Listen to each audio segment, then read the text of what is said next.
thousands of postures. And then we get into yoga therapy, and Fundamentals of Thai Yoga is an introduction to yoga therapy, which is this concept of the facilitated yoga posture for therapeutic purposes. Now, the facilitation has two parts, a yin part and a yang part, a male and a female part. Okay? It's not about your gender. It's a universal principle of yin and yang. It's the Thai say, Chinese Mandarin or Cantonese people say yin and yang. Everybody else says yin and yang. Okay? So, the yin part is the client. So you facilitate them into a therapeutic posture. The yang part is your posture that you're in when you put the client into a yoga posture. So you put the client in a yoga posture, well, you're in a yoga posture too. And every posture you're in, as you do this vinyasa, has a name. Okay? So for example, in the very first part of the Fundamentals of Thai Yoga, the first thing that we do is puja and the warm-up, right? It's the first step. It's also the last step. First step is the puja. So what yoga posture is the client in? You organize them on the mat into a yoga posture, a therapeutic yoga posture. What is it called?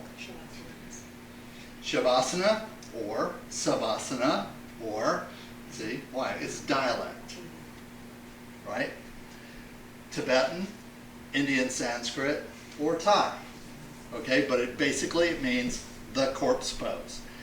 In the Harapika, the Pratyaharapika, which is the oldest known text written that mentions Hatha Yoga postures, it states unequivocally that the most powerful, the most therapeutic, the most healing, the most regenerative yoga posture of all yoga postures is Savasana.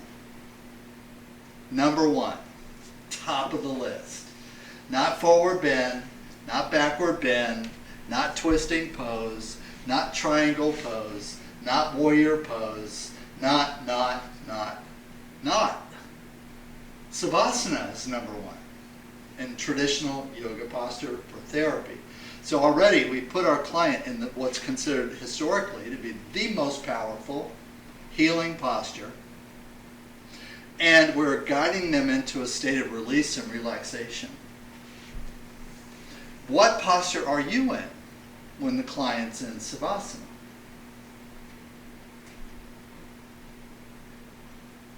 You're in a warrior posture. So when you sit on your heels and your knees are together, okay, that is called a warrior posture. Virasana. That's the classic Sanskrit name of that posture. The Thais do it a couple of different ways. Toes stretched out, toes tucked under, because toes tucked under has more potential for movement, expression, and angle of pressure and so on than if you're sitting on your toes. But both are traditional variations of that posture. Toes out, toes under. Okay? In Japanese Zen meditation, for example, which is a school of Buddhist meditation practice in Japan, that posture is called Seiza. Seiza. And Seiza is the first yoga posture you learn in Zen yoga. First one, number one, Seiza. Because it becomes the foundation of all meditation practice. It's considered more important than the lotus posture that a lot of people prefer in some Hatha Yoga meditative practices. Okay? I think for a really simple reason. More people can do it. More people can do it. The learning curve to be able to do Seiza or Virasana is much shorter than for most people to do lotus posture, because a lot of people will never be able to do lotus posture because their hips don't articulate well or their knees don't articulate well enough. They simply don't have the anatomical range of motion. Everyone's not made to be able to do it. Everyone's not made to be able to do all yoga postures. It started out with the jump into halasana. Everyone's not made to do that. I used to be, I'm not anymore. Okay? Maybe sometime I'll show you pictures of me leaping into the air doing these things. I still have pictures of me leaping into the air doing these things. Okay? When I was in my 20s. Okay? I thought it was normal. I thought everybody should be able to do everything that I could do as a 21-year-old. I thought everybody should be able to do. It didn't make sense to me if people couldn't do it. I thought, oh, you're just not in shape. Well, I was stupid, dumb, and ugly. So I was wrong. I couldn't have been more wrong, right? All right, so right from the beginning, we're doing two classic yoga postures. We're doing Savasana, and we're doing Virasana/Sesa, or also what the Thais call meditation sitting. Sitting like a monk sits. Savasana has its healing properties. Virasana has its healing properties. Mind, body, and spirit. Some parts of the way we sit when we're doing puja are good for the spirit and energy. Why? Because it properly aligns the chakras on the vertical axis. It properly aligns the organs to facilitate complete digestion and bowel movement. It properly aligns the spinal nerves in the spinal cord to relieve pressure at the sacral junction or the coccygeal nerve plexus to take nerve pressure off of the legs, for example. And it reduces any impediment to circulation of blood into the legs. It does all kinds of things, just sitting in that posture. You can breathe better, you can digest better, it improves your innervation of your nervous system, it energetically aligns your chakras so that they're on a nice alignment between earth and heaven, which is called the golden thread. Okay? And then the client is in the ultimate healing posture also, but with a different alignment. See, one is more active than the other. The sitting posture is more active than the reclining posture. So that's why you're the yang to their yin. And then when you bring energy to each other, because everything we do is to each other. I never do anything to you. Because everything I do, I really believe, affects me as much as it does you, but in a different way. Not the same, but it still affects me. So, when we work together and do our dancing meditation, called Nuad, okay? The potential for expression of energy, of intellect, of emotion, of physicality is different than when we were not together. That creates what's called a third force. So first force is yang, male, dynamic, extroverted. Second force is yin, female. It's called passive receptive. Third force, it's my favorite, it's called reconciling force. And it's a harmonic frequency that only comes about because two completely different things came together. Because my energy is not your energy, because my posture is not your posture. Comes into proximity of your energy is not my energy, and your posture is not my posture. And when those two things bang in together, they create a third force, which is a harmonic. Note A intersects with note B, creating note C, which is either a diminutive or is another form of a harmonic of the first two notes. Of course, if you do music, you know, or play piano or play guitar or any instrument, then you know what a harmonic is. And also, you know how you make one. The reason why chords are interesting in all instruments, chords, is because it's more than one key being played at the same time. more than one note being played at the same time. And because more than one note is being played at the same time, there is a third note that manifests in the air. But the only reason it exists is because of the other notes. You don't play a harmonic. Harmonics just are. Because they are an expression of universal law. So when I touch you on the mat, I'm creating harmonics.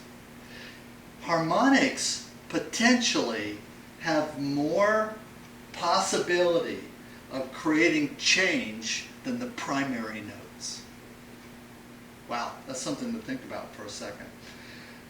If I think of my posture and all the possibilities of what that posture is good for and what that posture can do, and I put that in a bucket. And then I look at you and your yoga posture and I think of all the possibilities, of all the things and all the benefits that you being in that posture can create or support, and I put that in another bucket.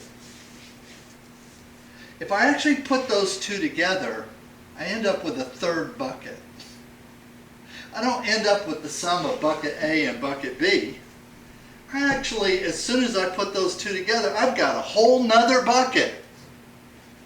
And the really weird part about this thing, this is why we say God is good and there's grace in the world, is because that third bucket is bigger than the first two. Amazingly so. How do I know it's bigger than the first two? Okay, well, if I do a yoga posture myself, pretty much at any moment in time, I will have an experience, I'll get a benefit, I might struggle a little bit, might have a little pain, I'll have whatever I have when I do it. And if you do that, and also if I do that, when I quit doing that, I'm done, and it kind of goes away. And to get a personal benefit from doing personal yoga practice or any form of anything like it, you really need to do it repetitively, hundreds if not thousands of times. This applies to you too. If you do a yoga posture, you get a benefit in the moment, and pretty much when you're done, and not much carries over. And if you wanted a long-lasting effect from that posture, you'd have to do it hundreds, at least hundreds, maybe thousands of times. But here's where it gets weird.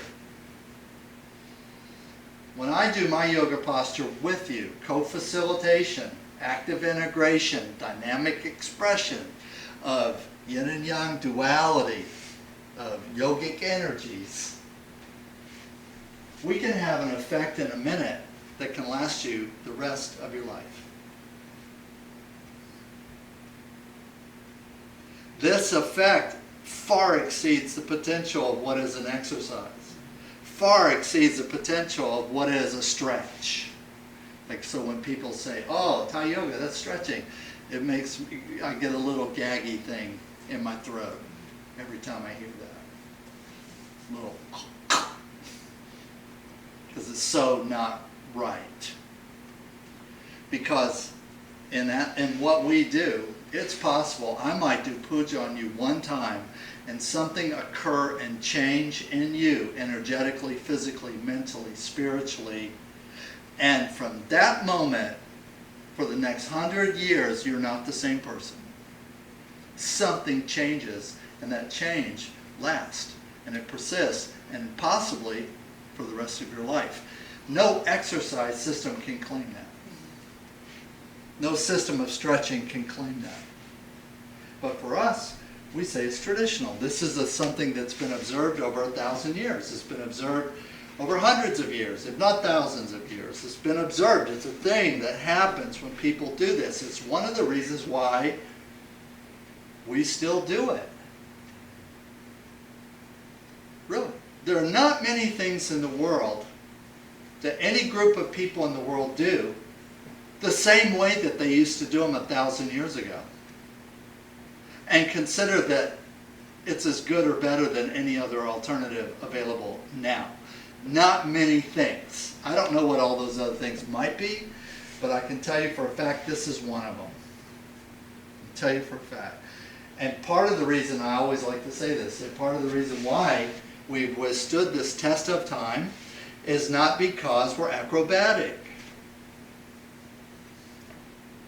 Because any circus athlete can do anything that a yoga person can do, backwards and forwards. Have any of you guys ever been to Cirque du Soleil? Yes.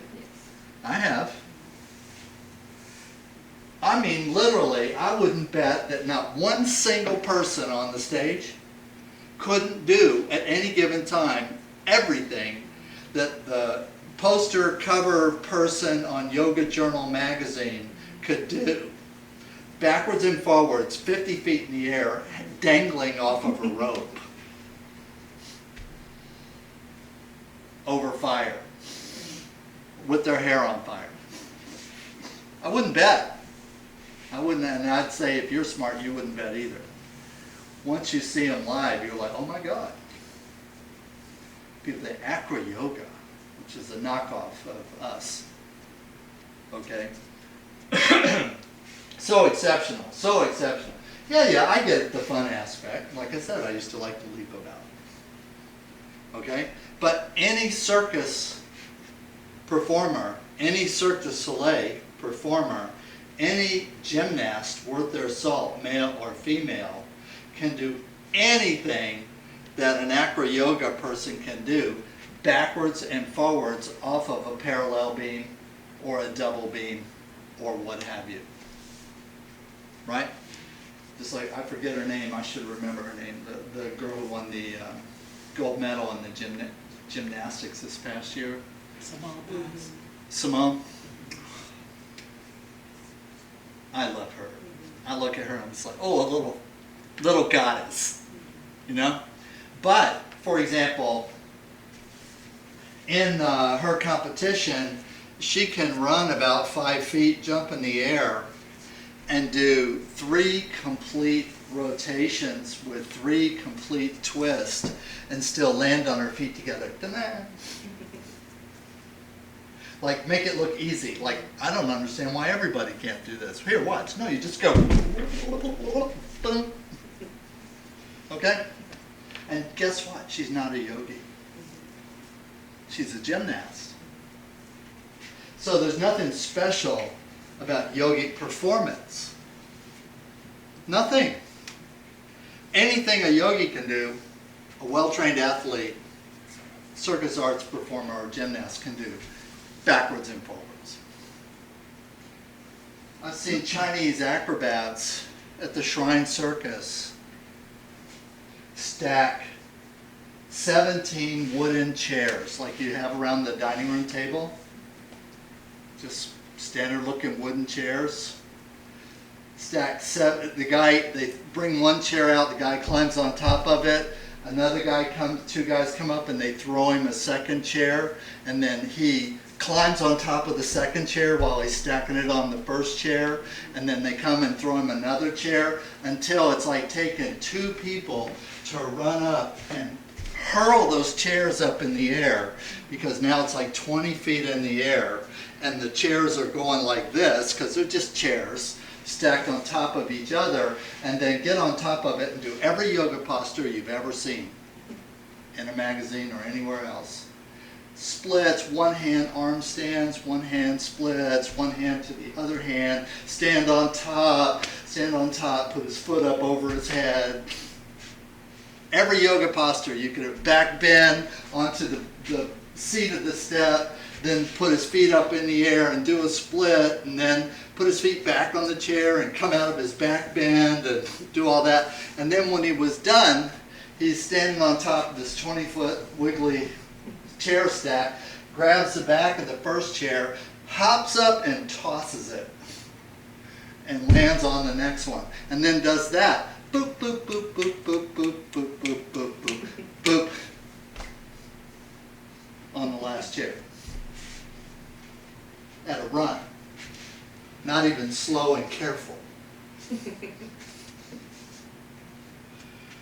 However, what he cannot do is what we do. Because the transference of energy and information emotionally is not based on physical performance. Doesn't matter how strong you are. Ultimately, it doesn't matter how flexible you are. The level 1 fundamentals of Thai yoga form is meant pretty much to give anybody the ability to at least do the fundamentals of the healing the Thai way.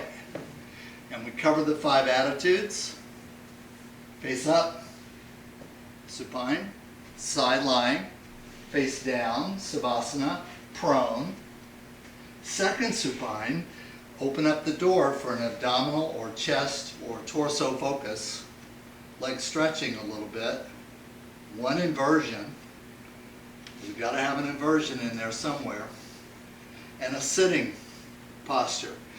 And we can adapt any of these and all of these to all kinds of situations. We can do the whole thing on a mat. We can do the whole thing on a table, massage table, and I'm going to show you that. We can do the whole thing on a massage chair, portable. I'm going to show you that because those things are great for flea markets and marketing. Okay, not to mention they have some therapeutic benefits. Every way that you do this has its pros and cons. If you're working with people who can't kneel or get on the floor or can't get off the floor, once you get them on the floor, then you work on a table or a bench. That's a table. That's a traditional Chinese style lodging table.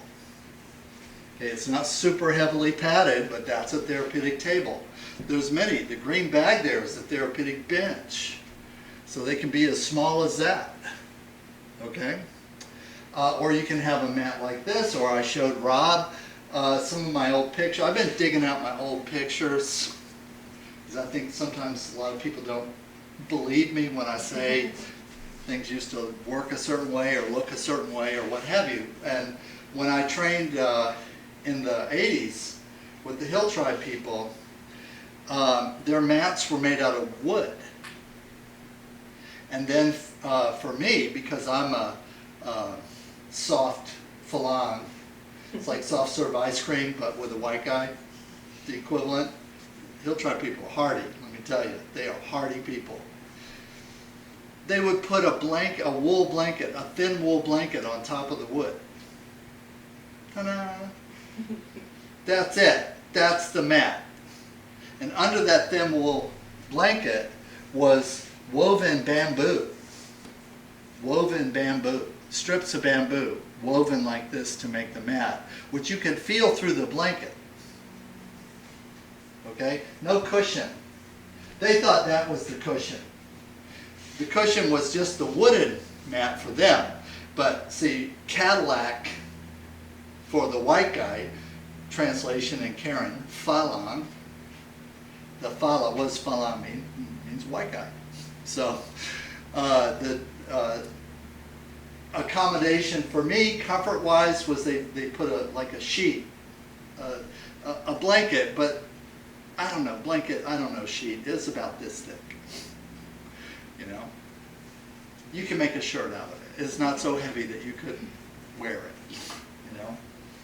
And that's what they worked with. That's what they did. But I learned to appreciate over time that the firmer the mat is, the less hard I have to work. Because the more cushy the mat is, the more it gives and absorbs your energy. The more cushy the massage table, like my massage tables, you'll find are quite firm. And the reason why is because the cushier the massage table, the more of your energy the table absorbs. Which means you have to work harder on a softer surface. And you might not realize how much extra effort you're expending until you're doing it a different way and you don't have to expend half the effort and you get twice the results. So, but the main reason we learn on the mat in level 1 is to teach body mechanics and alignments for the classic yoga postures.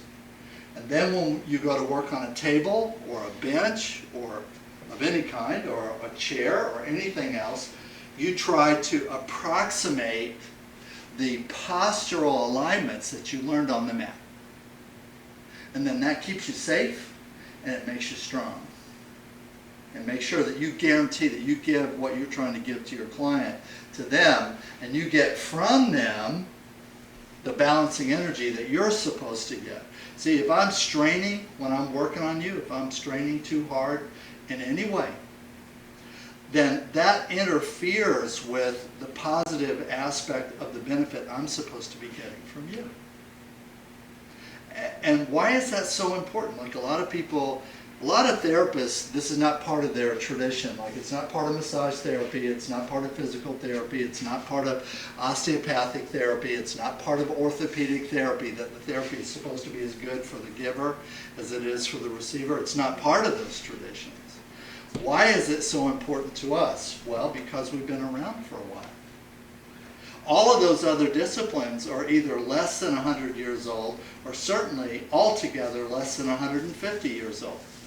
And they have very few, relative to the population, practitioners who've been practicing for very long. And they all talk about eventually you got to do something else because the therapy is going to break you down at some point. Maybe not today, but at some point it's going to get you. And no one stops really to think about what that means. What it means is the therapy is not as good for the person doing it as it is for the person receiving it. That's what that means. That's how we interpret that. On the other hand, we have practitioners for hundreds and thousands of years, well documented, who practiced for 30, 40, 50, 60, 70 years, hands-on, and did not develop anything that you would relate to occupational disability from doing their healing work. In fact, we believe part of the reason why a lot of my elders lived into their late 90s and hundreds is because of the healing work they did. Not in spite of it, not because they had some special genetic potential, but because of the work. And so that's what we've been led to believe, that if it's your life work, it's got to be good for you.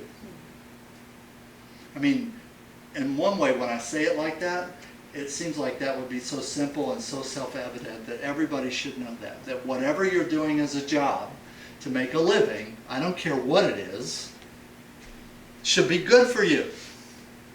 You should be healthier, stronger, wealthier, wiser, and have greater longevity, less suffering, more function, more productivity, more practical expression of life as a result of your job over time than not. In spiritual communities, we call that one of the benefits of way of right livelihood. Way of right livelihood. In other words, if you're not in the right livelihood, how do you know? Well, because it hurts you. Causes you harm. Obviously, duh. Causes you harm. You're not in the right place. You're not doing the right thing. Or you're doing it the wrong way. So all the doctors and nurses and therapists and counselors who get damaged mentally, emotionally, and spiritually from doing their medical work, it's not that medical work is not a good way to make a living. That's not it. It's that the expression of medicine they're doing is not good for them. And they need to do something else. Or they need to do what they're doing a very different way. And that's possible because, see, this is one of the most traditional concepts that we have, this way of right livelihood. That there's a way for you to make a living. And it might not just be one thing. You know, we're in the era of the gig economy. Everybody needs to be doing 2 or 3 different things, but if they're related, it's easier. Okay? If you don't have way of right livelihood, then that is part of your goal of life, part of your path of life until you do. If you have a livelihood that you really like, but it causes you harm, then you either have to change it or get away from it. Because you're taking up space with something that could be healthy for you, that could be good for you. And by the way, that also includes income. If your livelihood is not producing the income that you really need to be happy and satisfied and support your family and not be a burden on your community, then no matter how satisfying the work is, it's not right. Because it's causing you harm. That harm is incremental, caused by what I would call depreciation of lifestyle over time, which causes people to eventually become depressed, anxious. You don't have quite enough income to pay your bills. You don't have quite enough income to get ahead. You don't have quite enough income to be able to be generous just because you want to. And over time, that weighs on you. And so we think that this way that we're working is one of the best in the world. Not the only one. Not the only one. I don't ever want to hear you say I said that, because I didn't. It's just that we believe it is the very best, and certainly for us who practice.